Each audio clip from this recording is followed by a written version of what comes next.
હવે તેજ લક્ષણ કહીએ છીએ જે પ્રકાશપણું, રસનાદિકને પચવી નાખવાપણું, રસનાયક રસને ગ્રહણ કરવાપણું, કાષ્ઠનો ને વૃત્ત દ્રવ્યાદિક નું ગ્રહણ કરવાપણું, તાડને હરવાપણું, શોષણ કરવાપણું, ક્ષુધા અને તૃષા એ તેજ નું લક્ષણ છે. તેજ નું બરાબર છે ને? બરાબર ના તો કહેવાય નહીં. બરાબર હોય તો સમજાવવું જોઈએ ને તમારે. એ બાકી છે એમાં આવ્યું હોય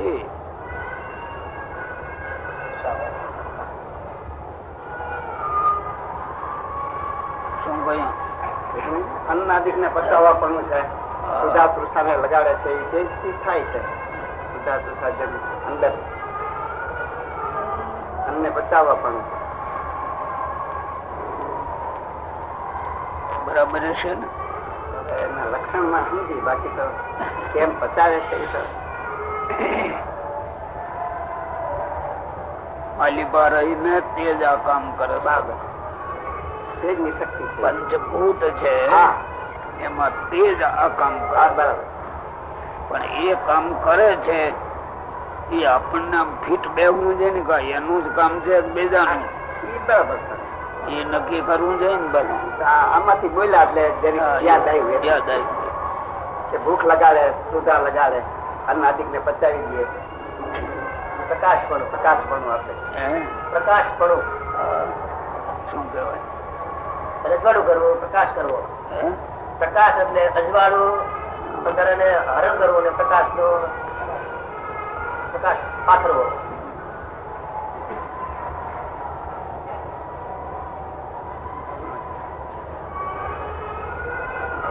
એમ નહીં થાય. અંદર ની કઈક શક્તિ, તેજ શક્તિ આપે. તેજ શક્તિ અંદર થી આપે જરી.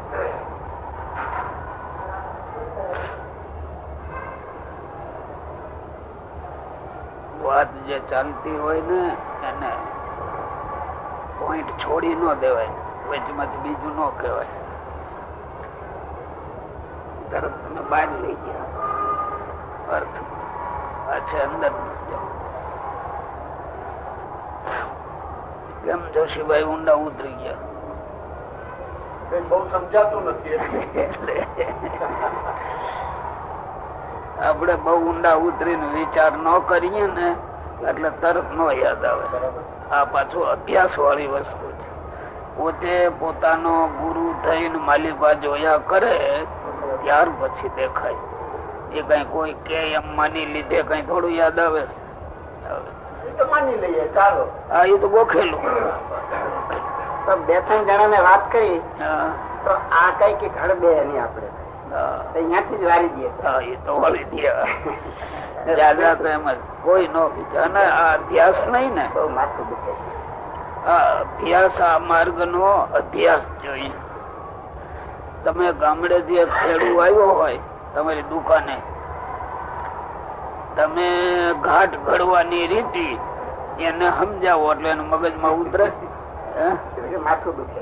હા, ઘડીક થાય કે અમારે નથી સાંભળવું તમારું, એમ જ કરી દે. આપણે લગભગ ભક્તપણાનો વેશ ધારીએ છીએ, પણ ભક્તપણું કેને કેવું એ આવ્યું નથી ને એટલે આ બધું અઘરું લાગે છે. અને લાવવા માટે એ પાછળથી આ બધા બાજલા વ્યવહારો ઉકેલવા પડે છે, આંતરવૃત્તિ કરવી પડે છે, ત્યાર પછી આ વસ્તુની ઘડ પડે. એમને પુસ્તક વાંચે ન પડે. એક સામાન્ય એવું છે, ઘોડેશ્વર ની વાત કરે છે. ઘોડેશ્વર એ અશ્વશાસ્ત્ર આખું આવે છે. અશ્વશાસ્ત્ર એ ગરાસિયા લોકોમાં પેલા હતું. ઘોડાને કેમ ચલાવવું, રણસંગ્રામમાં કેમ, સામાન્ય પરિસ્થિતિમાં કેમ ઘોડાને દરેક રીતે કાબુમાં રાખીને એની પાસે કામ કરાવવું. નળ રાજા અશ્વનો પર જબરો પરીક્ષક હતો એ બધું હોય ખરું. હવે એ પુસ્તકોના અભ્યાસ આગળ કરાતા અને એમાં ડિગ્રી લઈ લઈએ પાસ થવામાં. પછી એક અમલદાર એવો હતો એ બધું બહુ વાંચેલું. પછી ગામમાં ગયો તો તે જૂના વાહન માં બીજું નહીં આમ જાઉં તો કે પણ હારામાં હારું ઘોડું લાવજો. પછી અમલદાર હોય એટલે ઓલા પણ સાહેબ હારામાં હારું છે પણ જરાક તોફાની છે. એ તોફાની ને તો હું પહોંચી હું ભણ્યો છું વાંચ્યા છે બધું. હો ઓલા કે આ ઠીક છે કે દિયો ને તોફાની માં તોફાની ઘોડો દેખાવડો ફરે આવીને આમ ઉભો રહ્યો તો સાહેબ તો રાજી થઈ ગયો કે હા બસ આ ઘોડો બરાબર. હો સાહેબ પણ જરાક આને તોફાન કરવાનું એ હું એને પહોંચ્યા. મેં બધું અશ્વશાસ્ત્ર વાંચ્યું છે. આમ તોફાન કરે તો આમ કરવું ને આમ કરવું હોય તો આમ કરવું.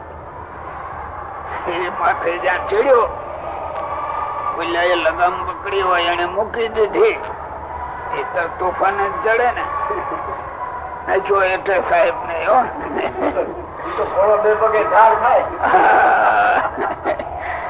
પછી પડ્યા પડ્યા ઢીંડું ભાંગ્યું તો એટલે બીજા સાહેબ પણ ચાલુ કે મને બધી યાદ તો હતું પણ ભૂલાઈ ગયો. ઓસાણ ચૂક ગઈ.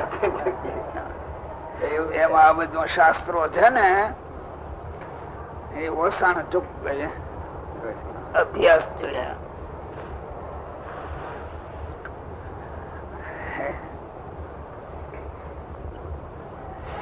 બોલો લ્યો. પ્રકાશપણું, અન્નાદિક ને પચવી નાખવાપણું, રસને ગ્રહણ કરવાપણું, કાષ્ટનું ને હૂત દ્રવ્યાદિક નું ગ્રહણ કરવાપણું, તાડ ને હરવાપણું ને શોષણ કરવાપણું, સુધા ને તૃષા એ તેજ નું લક્ષણ છે. તેજ એટલું કામ કરે છે. કાષ્ટ ને અને હૂત દ્રવ્ય એટલે ગરમી આપે. આ યજ્ઞ થાય ને એમાં ભૂત દ્રવ્ય હોમવાની વસ્તુઓ એને ગ્રહણ કરે છે.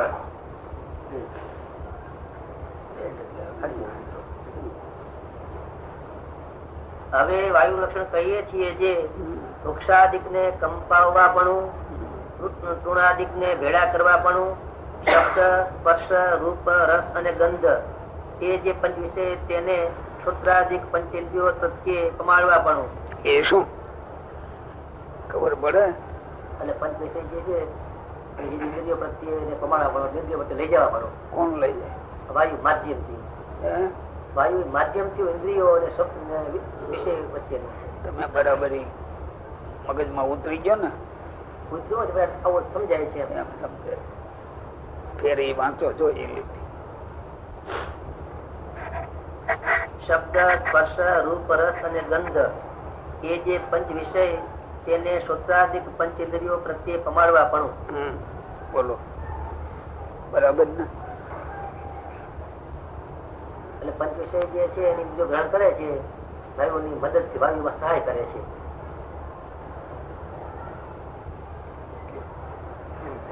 શું કહ્યું? શબ્દ તો સમજાય પવન વાયુ લાવે લઈ આવે બીજા કેવી રીતે?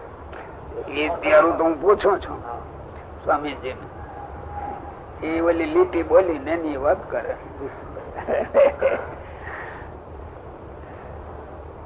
કેટલાક વિષયો એવા છે પ્રાપ્ય પ્રકાશકત્વાત ઇન્દ્રિય ની પાસે જઈને એને બતાવે છે. કેટલાક ઇન્દ્રિય એની પાસે જાય છે અને એને પ્રકાશ કરે છે. આ રૂપ છે. આ ફલાણા ભાઈ બેઠા ખરું તે આંખ ત્યાં ગઈ કઈ રૂપ અહીંયા આવ્યું? આંખ ત્યાં ગયા. હા એ પ્રાપ્ય પામીને એને બતાવે છે. અને કેટલાક એ વિષયો ઇન્દ્રિયો પાસે આવે છે. આ શબ્દ આની પાસે આવે છે. ગંધ પાસે આવે.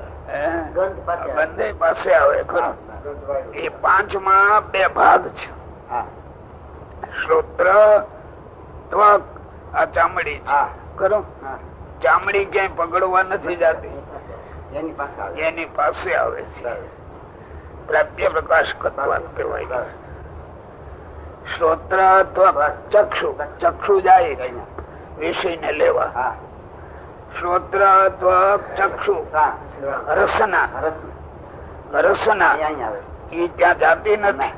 ઓઈલું અહીંયા આવે કઈ એને પ્રકાશ કરે કે ખારું છે મીઠું છે ખારું ભલાણું. રસના અને ઘ્રાણ, ઘ્રાણ ક્યાંય જાતું નથી. ઓઈલો જ વિષય ત્યાં આવે છે. એમ કેટલાક વિષયો ઇન્દ્રિયોની પાસે આવે અને કેટલાક વિષયો એને લેવા ઇન્દ્રિયો જાય. એમ બે ભાગ થયા. પ્રાપ્ય પ્રકાશક વાયુમાં સહાય કરે છે. પવન વાયુ એ તો ગંધ, માનો કે પવન ભેગી ગંધ આવે ઝાડ પાસે, એ તો સમજાવું થયું મને. શબ્દ પણ મોજા આવે ધ્વનિ ના વાયુ માથે, વાયુ ની સહાય થી, એટલે એ તો ફિટ થયું. પણ આ ચક્ષુ નો ફિટ થતું નથી. ચક્ષુ નો આંખ ત્યાં જાય, વાયુ શું સહાય કરી એમાં? વાયુ સહાય કરતો હશે કે નહીં કરતો હોય. આ ઇન્દ્રિયો અને વિષય એ બે ના ભેદ છે. એટલે કેટલાક વિષયો ની પાસે ઇન્દ્રિયો જાય છે અને અજવાળું કરે છે. કેટલાક વિષયો ઇન્દ્રિયો પાસે આવે ત્યારે ઇન્દ્રિયો એને ઓળખે, પ્રકાશ કરે છે એટલે ઓળખે છે. આટલું જ એમાં વાત છે. એમાં વાયુ ની નથી. જો તમે ઓલું પેલું ગોખાઈ ગયું એને પકડી રાખો.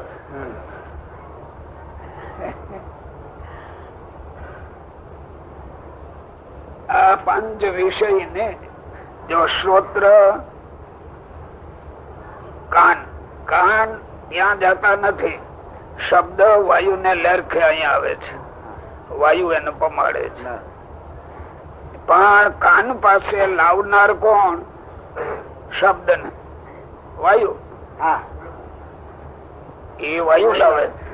હવે રૂપ પણ છે, એ રૂપ ને કોઈ લાવતું નથી. ઇન્દ્રિય ત્યાં જઈને એને પકડે છે. ઇન્દ્રિય એટલે ચક્ષુ ઇન્દ્રિય, એ ત્યાં જઈને તેને પકડે છે. એમ પાંચ ઇન્દ્રિયો અને પાંચ વિષય. એમાં શ્રોત્ર, ચક્ષુ, રસના, ઘ્રાણ, એમાં ત્રણ ઇન્દ્રિયો ના વિષયો ઇન્દ્રિયો પાસે આવે છે. બેન માં ઇન્દ્રિયો એ જવું પડે છે વિષય પાસે.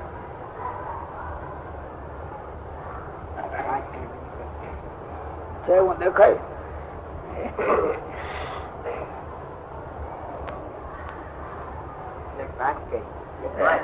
પણ આ ત્વક છે, સ્પર્શ કરવો હોય તો ત્વક ને જવું પડે. આવડવા ત્યાં નથી આવતું. ટાઢો ઊનું જે કઈ ભાવ છે એ ઇન્દ્રિય ત્યાં જાય છે. આંખ પણ ત્યાં જાય છે રૂપ લેવા. અને શ્રોત્ર, ત્વક, ચક્ષુ, રસના, ઘ્રાણ. રસના એ પોતે જાતી નથી, વિષય એની પાસે આવે છે ત્યારે એનો એ પ્રકાશ કરી દે. ઘ્રાણ તે ઓલો ગંધ અહીં આવે છે, પોતે ઘ્રાણ ત્યાં જતું નથી. બોલો.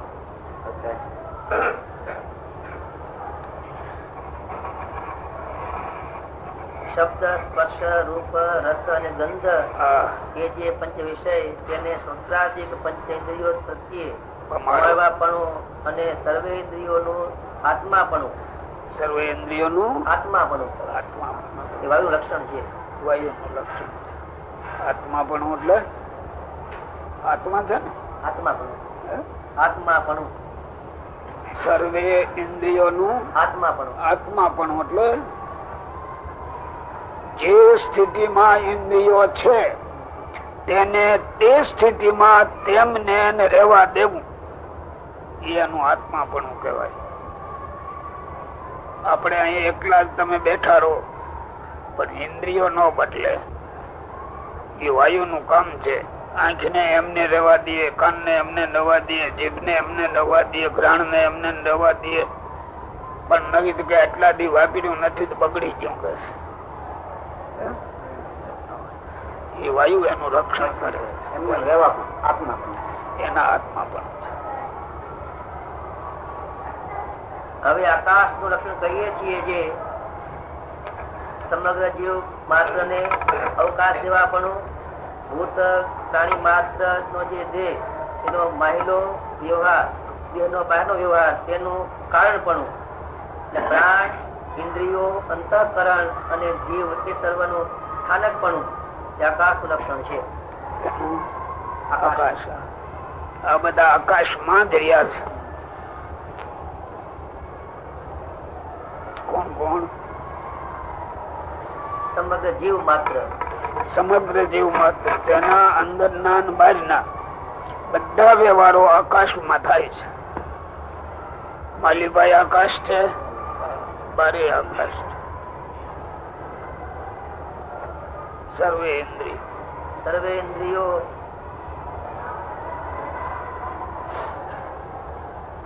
સમગ્ર જીવ માત્ર ને અવકાશ દેવાપણું, ભૂત પ્રાણી માત્ર નો જે દેહ તેનો માહિલો વ્યવહાર અને દેહ નો બહારનો વ્યવહાર તેનું કારણપણું. જો આવડો દાંડો છે ને એના ગાડલા મૂકવો હોય એટલે જાય ને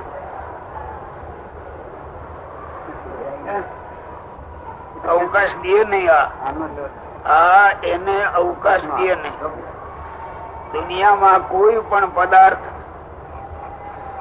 એને આકાશ અવકાશ આપે છે. જે હોય એ આકાશમાં રહે. આકાશ એને જગ્યા આપી દે છે. એટલે દરેક ને અવકાશ દેવા પણ એ આકાશ લક્ષણ છે.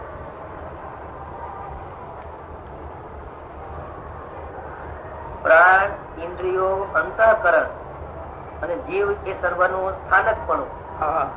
આપણા પ્રાણ અને ઇન્દ્રિયો અંતઃકરણ અને જીવ એ બધા આકાશમાં છે. આકાશે અવકાશ આપ્યો છે ને રહેવાના સ્થાન આપ્યા છે. અહીંયા આવડા કામ કરે એ વિચાર કર્યો કોઈ દે વાંચીએ તો વિચાર કરવો જોઈએ. બોલો. પ્રાણ ઇન્દ્રિયો પ્રાણ હાલે છે ને શ્વાસ એ શેમાં હાલે છે? અવકાશમાં. આકાશમાં જ હાલે. આકાશ એને જગ્યા આપે છે અને એ જગ્યા ને જો બંધ થાય એટલે મરી જાય માણસ. એ આકાશ જ અવકાશ આપે છે. ઇન્દ્રિયો આ ઇન્દ્રિયો આ જોવું ને સાંભળવું ને ચાખવું ને એ બધી વ્યવહારો છે. એ વ્યવહાર આકાશમાં જ થાય. આકાશ બારો કોઈ વ્યવહાર નથી. અંતઃકરણ મન બુદ્ધિ ચેતના અહંકાર એ જે ઘાટ સંકલ્પો ચિંતવન આ બધા કરીએ છીએ પણ એ સરવાળે વિચાર કરો તો આકાશમાં છે. અને જીવ એ હૃદય જીવવત જીવે. જીવ જેને કઈ અંતઃકરણ માં બેઠો છે પણ એ આકાશમાં જ બેઠો છે. એનું જે સ્થાનકપણું એ આકાશનું લક્ષણ છે. આ તો આપડે બોલી ગયા હો. બે હું જઈ માલીબા આમ હરખું હંકેલી ને ગોઠવો તો ગોઠવાય છે કેમ એ જોતા શીખવું. કેમ માનુભાઈ આયા કરીએ અમને તો મજા આવે છે. ઘડ પડી ગઈ આપણે તો ઘડ પડી ગઈ બધું એવું ચોખ્ખું આપ્યું છે. એટલે શાસ્ત્રકારો એ ભારે ઘડ પાડી પણ એ અભ્યાસ વિના એ ઘડ ન મળે ને. આ તો પેલા ઘડ પડી ગયેલી એની વાત કરીએ છો. અત્યારે પાડવા જાય તો પાછી ન પડે. એ પડી ગઈ નાની ઉંમરમાં. હું તખું છું તમને બધા. નાની ઉંમરમાં પછી એક જીવનો સ્વભાવ છે. એક કામ કરતો હોય એ કામમાં જરાક એને ઠીક પડ્યું પછી એને મનાઈ જાય ગુંડાયો છે એટલે બીજા કામ તરફ પછી ગતિ જ ન હોય. કોઈ દિનો જે માણસ ને પોતાના કામથી સંતોષ થયો અને બીજા કામમાં એની ગતિ જ ન હોય પછી દ્રષ્ટિ પડે જ કેવી રીતે? પણ જીવ પ્રાણી માત્ર નો એ સ્વભાવ જ છે. એક કામ જરાક આવડ્યું અને સરખું ગોઠવાયું એટલે માની લે સંપૂર્ણ ડાપણ મારામાં આવી ગયું. પછી બીજા કામમાં પ્રવેશ જ ન કરી શકે. કરવા જાય તો ઊંધા ચતું થાય ત્યારે બીજા એને ટોકે તખે વધે એ પડે આવડું લે અમને કે કરી દો ફલાણું મેં કર્યું એ મને એ કરવા પછી. એટલે કોઈ દે જીવ આગળ ડગલું ભરી ન શકે. એક જરાક હોશિયારી આવીને એટલે એને ગઢ બંધાઈ ગયો આડો એટલે ડગલું ભરે નહીં. પછી હોશિયારી તો મોટામાં મોટું વિઘ્ન છે. હોશિયારી જીવને રૂંધે છે, આગળ ગતિ કરવા દેતું નથી કોઈ. હું તો ખબર પડે કે ને ગોવિંદભાઈ કેમ જોશીભાઈ ચારે બાજુ જો હોશિયારી આવી એટલે એ રૂંધાઈ ગયો, એને ગઢ ચણાઈ ગયો આડો, એના દરવાજો ખુલ્લો હોય જ નહીં. ઓલાને રાત્રિ દી થાય હજી નથી આપણે બરાબર, હજી નથી આપણે બરાબર, હજી આપણે આશિકવું છે, હજી આપણે આશિકવું છો. એ દરવાજો જેનો ખુલ્લો હશે એને ત્યાં જ્ઞાન આવે. અને પોતાની મેળે એક ક્રિયા કઈક આવડી ને એનું ડાપણ આવી ગયું એટલે એનો દરવાજો બંધ થઈ ગયો. બીજા ભાગના જ્ઞાન નો દરવાજો બંધ થઈ જાય.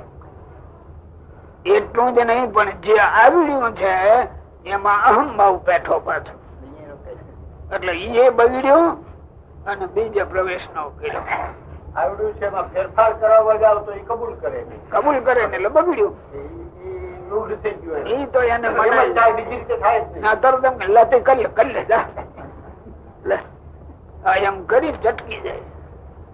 એટલે ઉલટું મૂર્ખાપણું ઉમેરાતું જાય, મૂર્ખાપણું છૂટે નહીં. હો આમાં માથું કરો એ ન હાલે, આજમાં ઘડ બેસવી જોઈએ. બોલો કેવી રીતે 24 તત્વ પ્રકૃતિ પુરુષ અને કાળ એમના જે લક્ષણ જાણે. પેલું જે પૂછ્યું કેવી રીતે 24 તત્વ પ્રકૃતિ પુરુષ અને કાળ એમના જે લક્ષણ જાણે તો એ જે જીવ અજ્ઞાન તકે મુકાય છે. આપડે મુકાઈ ગયા ને અજ્ઞાન થી આ બધું જાણી લીધું ને.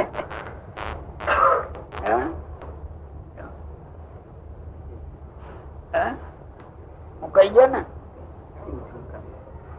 આ તો વાંચીને એમ તો જાણી એટલું અનુભવમાં આવ્યું.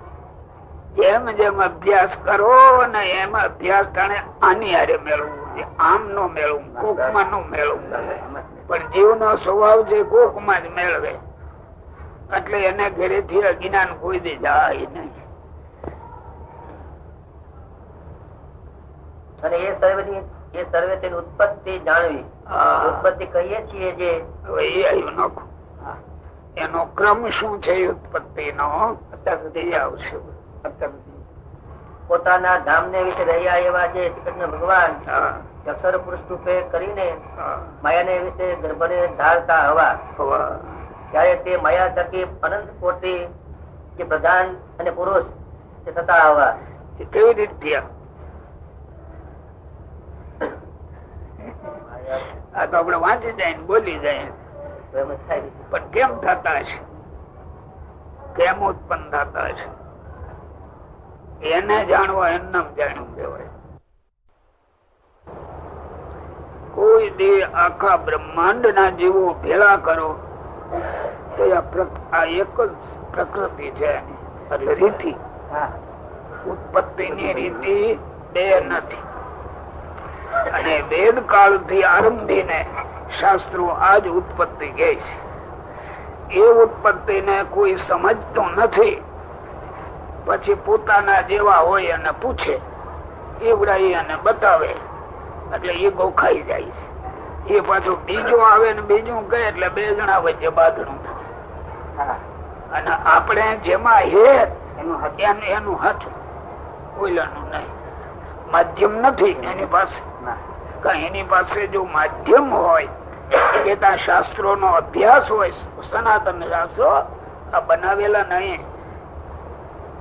એની સાથે સંબંધ હોય તો માધ્યમ માં રહે, પણ એનો સંબંધ છૂટ્યો એટલે એક તરફ ખેંચાઈ જાય.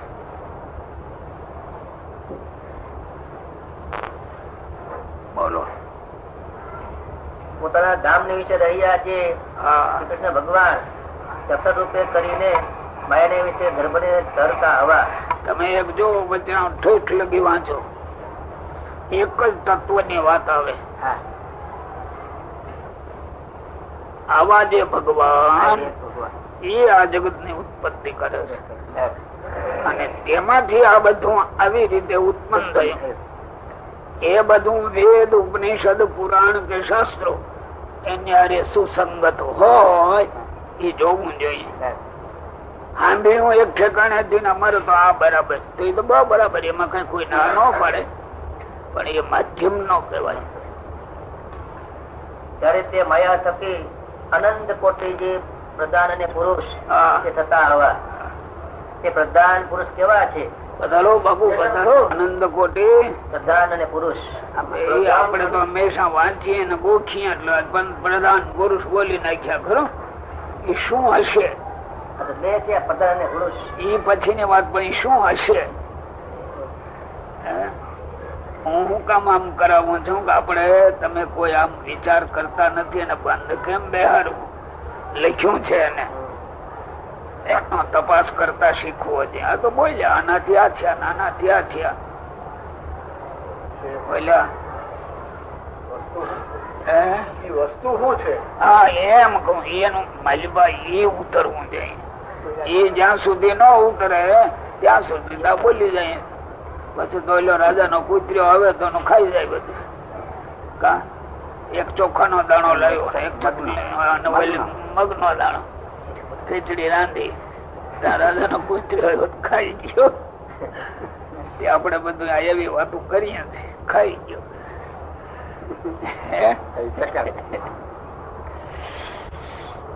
અમને તો આમાં બહુ અદભુતતા, નવીનતા દેખાય. નવીનતા એટલે વાહ પ્રભુ ત્યાં બનાવ્યું છે ને એમ દેખાયું.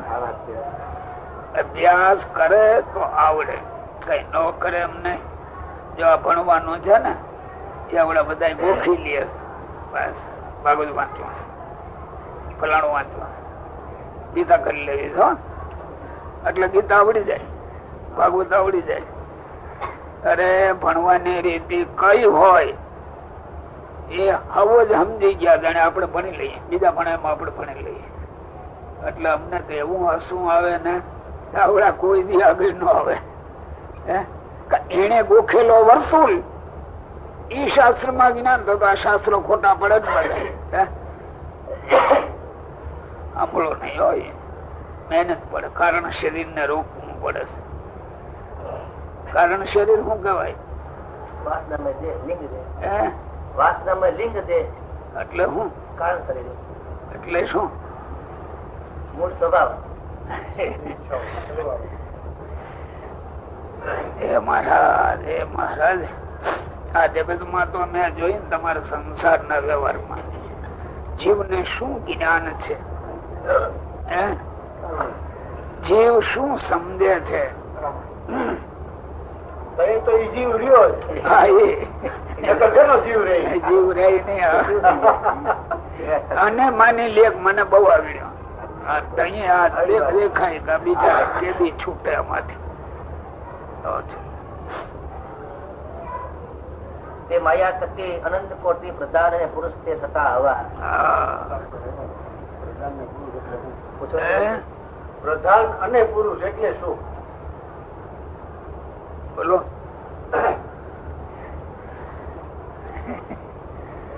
બે માણસો ઉત્પન્ન થઈ ગયા, બે માણસો ઉત્પન્ન થઈ ગયા, નાનો ને એક મોટો. એમને પ્રધાન માયા નો ભાગ છે, પુરુષ આત્મ ચૈતન્ય છે. એ બે ભાગ ઉત્પન્ન થયા, પ્રધાન અને પુરુષ.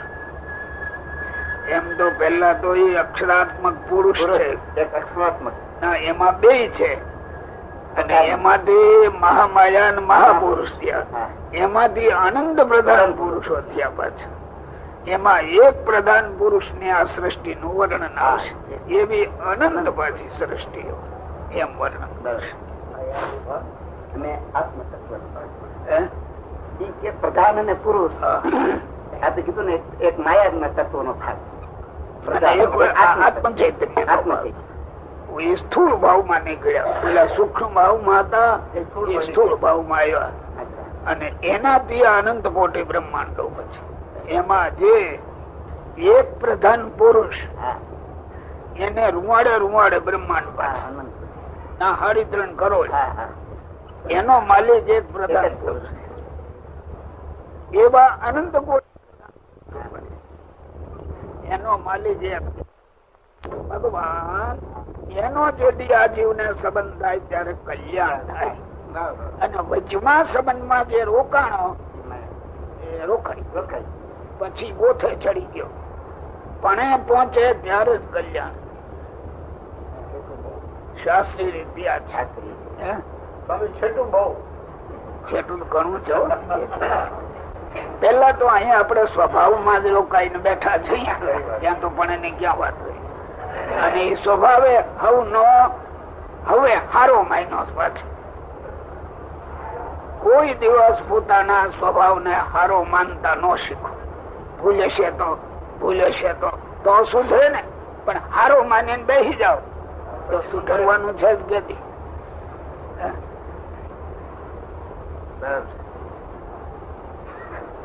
એ તો આપણે આપણું હારું માનીએ બીજો બીજાનું કે એ ક્યાંથી મેળવે. અને આ સ્વામિનારાયણ નું તત્વ જ્ઞાન છે એ અમારું એમ નથી કેતા એ કે આનંદ કોટી બ્રહ્માંડ નો અધિષ્ઠાતા બેઠો છે એ આ દ્વારે ત્યાંથી આ દ્વારે ત્યાંથી આ દ્વારે આમ થયા છે.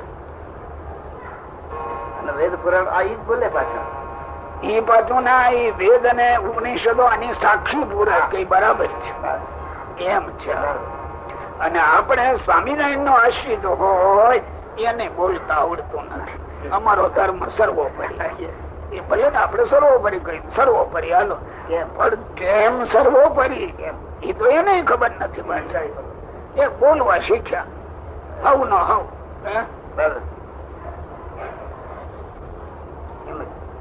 એથી આગળ ન જો માર્ગી હોય તો રામ અને એ મોટો પંથ સૌથી મોટો એટલે જાજા લોકો બોલે છે બહુમતી. અરે બહુમતી તો મૂર્ખાની હોય મળે ડાયાની કોઈ બહુમતી હોતી હશે. હવે એ કોણ એનો વિચાર કરે રામ કોણ કૃષ્ણ કોણ સ્વામિનારાયણ કોણ એ બધું સમજવું તો જોઈએ ને. તત્વમાં તો એક થઈને ઉભું રહે પણ આવડા નોખો પડે. અમારો સૌથી નોખો અને એવા શબ્દો પડ્યા એટલે એનું એવું અંગ બંધાઈ ગયું. એટલે એમાં આ રોકાઈ રહેશે. અંગ બંધાણું ને અંગ એવું નથી કે આ કરતા આ સરસ લાગે એવું જોવાનું એ ટેવ જ પડી નહીં. આપણું એ બરાબર બીજાનું એ બરાબર નહીં એવું મનમાં કરી જ જાય. અને જો બુદ્ધિ ન હોય અને બીજાનું જોવા જાય પોતાનું ડોળાઈ જાય એમ ખરું પાછું.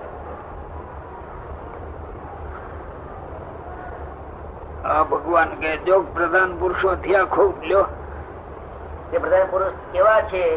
અનંત કોટી બ્રહ્માંડ ની ઉત્પત્તિ ના કારણ છે. અનંત કોટી બ્રહ્માંડો ની ઉત્પત્તિ ના કોણ? પ્રધાન પુરુષ. અને તે મધ્યે એક બ્રહ્માંડ ની ઉત્પત્તિ ના કારણ કે પ્રધાન પુરુષ તેને કહીએ છીએ જે હવે એક ની રીતિ બતાવી એવા અનેક જાણી લેજો. આની ઉપરથી એક ઉપરથી જાણી લી એક બતાવી એવા અનેક. પ્રથમ પુરુષોત્તમ એવા જે ભગવાન એ પુરુષ રૂપે કરીને પ્રધાન ને વિશે ગર્ભ ને ધરતા હવા પછી તે પ્રધાન થકી મહતત્વ નું ઉત્પન્ન થયું. મહતત્વ એટલે શું? ઈંડું અહીંયા બ્રહ્માંડ બોલાય છે. બ્રહ્મ અને અંડ. અંડ એટલે ઈંડું પણ આ બ્રહ્મ નું ઈંડું છે. એમ છે એટલે બ્રહ્માંડ એને કહ્યું. અને મહતત્વ થકી 3 પ્રકારનો અહંકાર ઉત્પન્ન થતો હવો. ઈંડા માંથી બચ્ચું થાય ને આમાં 3 બચ્ચા નીકળ્યા લ્યો ઈંડામાંથી જો તેમાં સાત્વિક અહંકાર થકી મન ઇન્દ્રિયોના દેવતા ઉત્પન્ન થતા હવા, રાજ્ય અહંકાર માંથી 10 ઇન્દ્રિયો બુદ્ધિ અને પ્રાણ ઉત્પન્ન થતા હવા, અને તામસ અહંકાર માંથી પંચભૂત અને પંચ તન્માત્રા ઉત્પન્ન થતા હવા. એવી રીતે એ સમગ્ર તત્વ ઉપજ્યા. 24 તત્વો ત્રણમાંથી 24 24 મળીને વૈરાટ રચ્યો. વૈરાટ માં જીવ હતો પણ હલ્યો ચલ્યો નહીં. પછી વાસુદેવે પ્રવેશ કર્યો. એટલે મૂળ જે ભગવાન છે એને વિરાટ માં પ્રવેશ કર્યો ત્યારે એ હલ્યો ચલ્યો. એ હલ્યો ચલ્યો એમાંથી પાછા બ્રહ્મા ને વિષ્ણુ ને મહેશ ને એ થયા. એમણે પછી ભગવાને લતા આપ્યા, તારે આને ખવારવું, તારે આને જન્માડવા, તારે આને મારવા, સૌની ક્રિયા હું પીસલ્યો.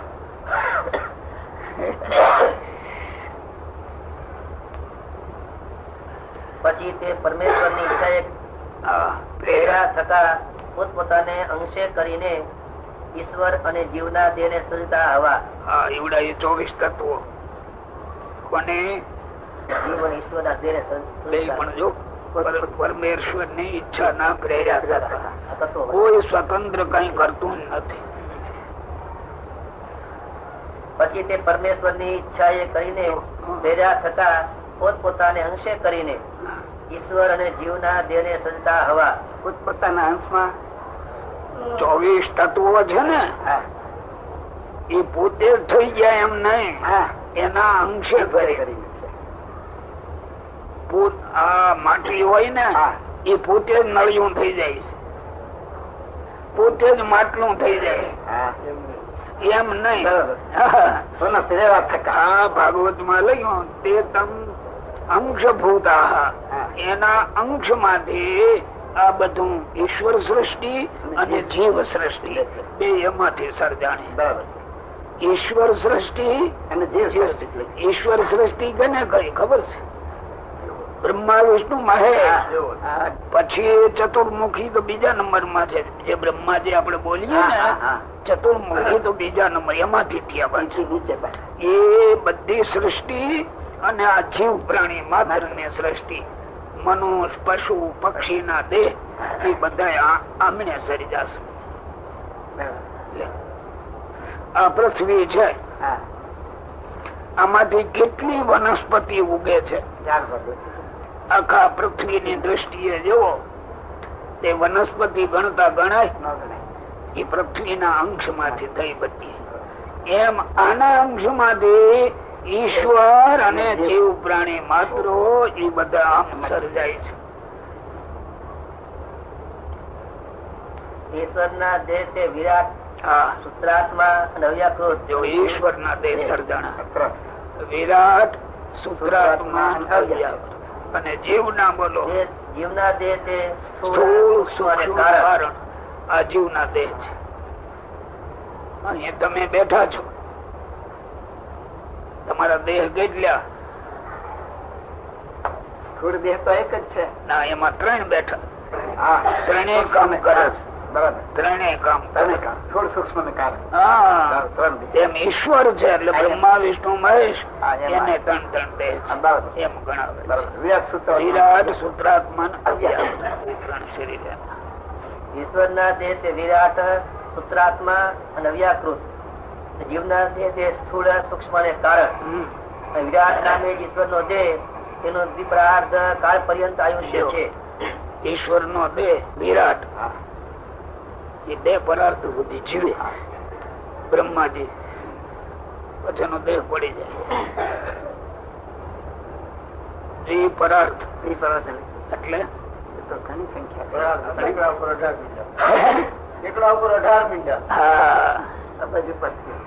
એમાં દ્વિપરાર્થ હું કેમ લખ્યું? 50 વર્ષ ને 50 વર્ષ એમ 2 પરાર્થ. એક પરાર્થ આ બાજુ, એક પરાર્થ અપરાર્થ 2 છે. એટલે 50 વર્ષ ના 2 ભાગ લખાડ્યા. એટલે 2 પરાર્થ. 2 પરાર્થ.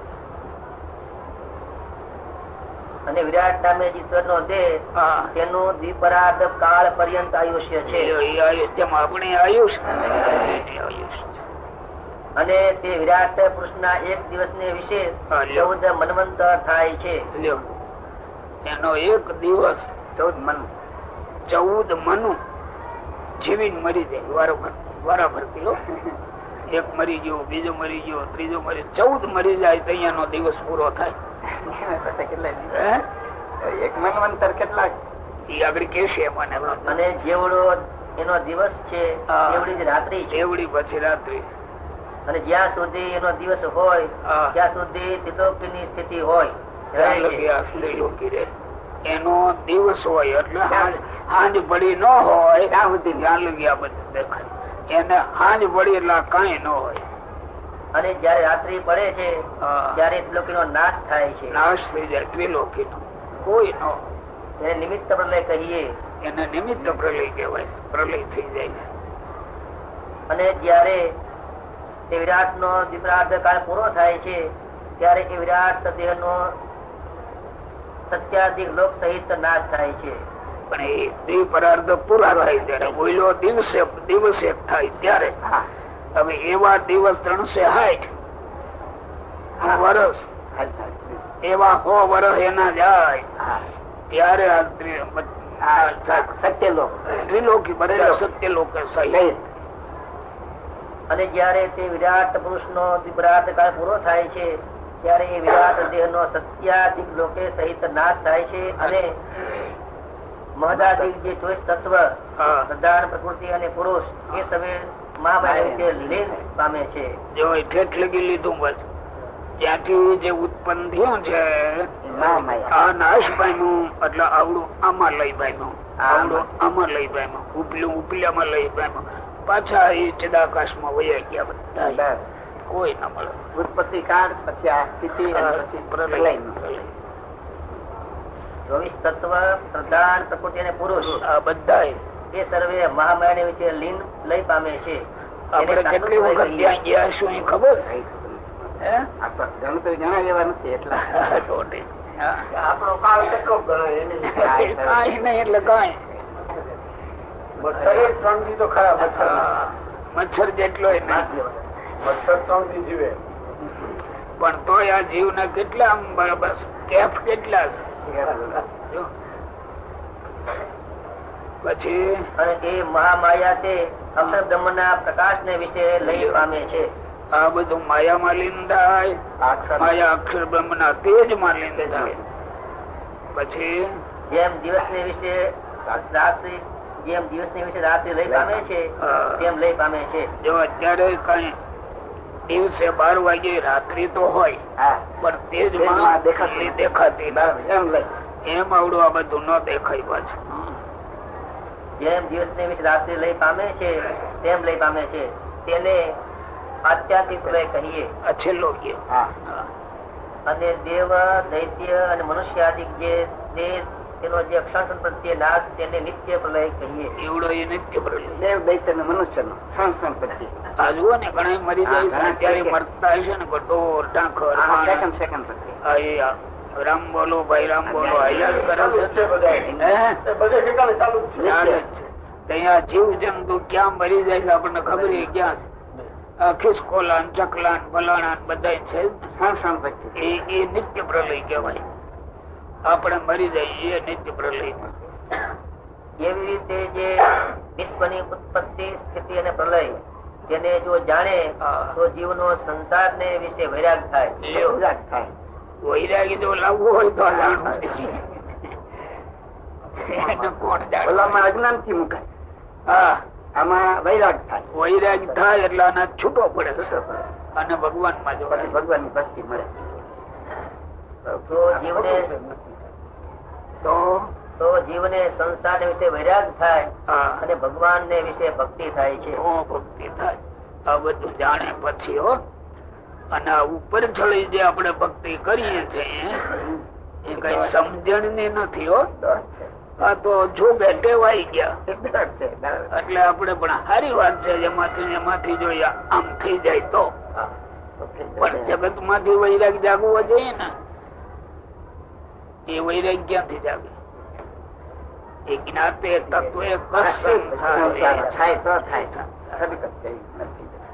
બોલો. અને જયારે એ સર્વ બ્રહ્માંડ નો પ્રલય થાય છે ત્યારે તે સર્વ જીવ છે તે તો માયરે વિશે રહે છે.